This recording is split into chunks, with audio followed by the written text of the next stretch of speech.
গুৱাহাটীখন কেনেকুৱা হলে ভাল লাগিব এনেকুৱা সেউজীয়া গছবনেৰে আগৰা লহপহীয়াকৈ ফুলি থাকিব ফুলবোৰ তেনেকুৱাই হ'ব নৰূপ পাব গুৱাহাটী মহানগৰীয়ে গুৱাহাটীৰ 20খন উৰণ সেতুৰ দেৱালত দেখিব উলম্ব উদ্যান এখন সেউজী গুৱাহাটী উলম্ব উদ্যান হ'ব 20খনকৈ উৰণ সেতুত তাৰ বাবে ইতিমধ্যে অসম চৰকাৰে গ্ৰহণ কৰিছে প্ৰকল্প গুৱাহাটী পৌৰ নিগমে 20 কোটি টকা ব্যয় সাপেক্ষে এই প্ৰকল্পৰ কাম ইতিমধ্যে আৰম্ভ কৰিছে গুৱাহাটীৰ প্ৰথমখন সেতু যদি আমি ধৰো দিছপুৰৰ গাত লাগি থকা যিখন সুপাৰ মাৰ্কেট সেতু এই সেতুখনৰ তলত উলম্ব উদ্যান নিৰ্মাণ কৰিবৰ কাৰণে প্ৰকল্পৰ কাম সম্পূৰ্ণ ইতিমধ্যে কৰাৰ বাবে আগবাঢ়িছে প্ৰাথমিক পৰ্যায়ত আছে এই সেতুখনৰ নিৰ্মাণৰ কাম গুৱাহাটীৰ বুকুলৈ নামি আহিব প্ৰকৃতিৰ সজীৱতা ধুলিয়ৰী বাট কংক্ৰিটৰ যানজঁটৰ মাজতে পৰিৱেশ তন্ত্ৰলৈ এক পৰিৱৰ্তন আনিব বিচাৰিছে চৰকাৰে ইতিমধ্যে গুৱাহাটী পৌৰ নিগমে 20 কোটি টকা ব্যয় সাপেক্ষে গ্ৰহণ কৰিছে প্ৰকল্প য'ত মহানগৰীৰ 8000 বৰ্গমিটাৰ সামৰি ল'ব এই উলম্ব গাৰ্ডেনে গুৱাহাটী পৌৰ নিগমে এনকেবৰ পৰা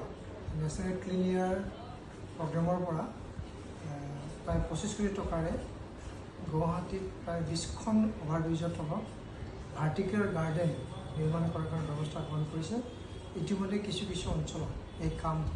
আৰম্ভ হৈছে আশা কৰিছোঁ এই ভাৰ্টিকেল গাৰ্ডেন কৰাৰ পিছত গুৱাহাটীৰ বহুখিনি প্ৰদূষণ মুক্ত হ'ব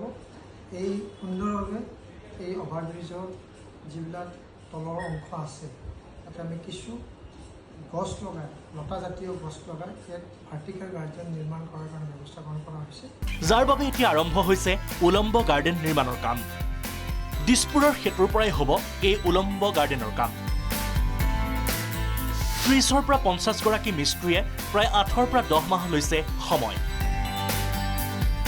হায়দৰাবাদৰ ভাৰ্টিকেল গাৰ্ডেনৰ আৰ্হিতে নিৰ্মাণ হ'ব এই উদ্যানখন ग्रीन कलर के पौधे लगेंगे पानी की पाइपलाइन चलेगी रोज सुबह शाम पानी चलेगा और ये पूरा नीचे ऊपर पूरा एक नंबर बन जाएगा पूरा होने से कितना दिन लगेगा तकरीबन पूरे अपना गुवाहाटी में 1 साल 8 महीना 1 साल तो जाएगा ये बनने के बाद पूरा ग्रीन दिखेंगे बहुत अच्छा लुक दिखेगा মুঠতে উৰণ সেতুৰ ওপৰে তলে এতিয়া প্ৰকৃতিৰ অপৰূপ সৌন্দৰ্য উপভোগ কৰিব পাৰিব মহানগৰীলৈ অহা লোকসকলে পৰ্যটককো আকৰ্ষণ কৰিব বুলি আশাবাদী ৰাজ্য চৰকাৰ কেমেৰাত প্ৰণৱ দাসৰ সহযোগত দেৱজিৎ নন্দনৰ ৰিপৰ্ট প্ৰাগ নিউজ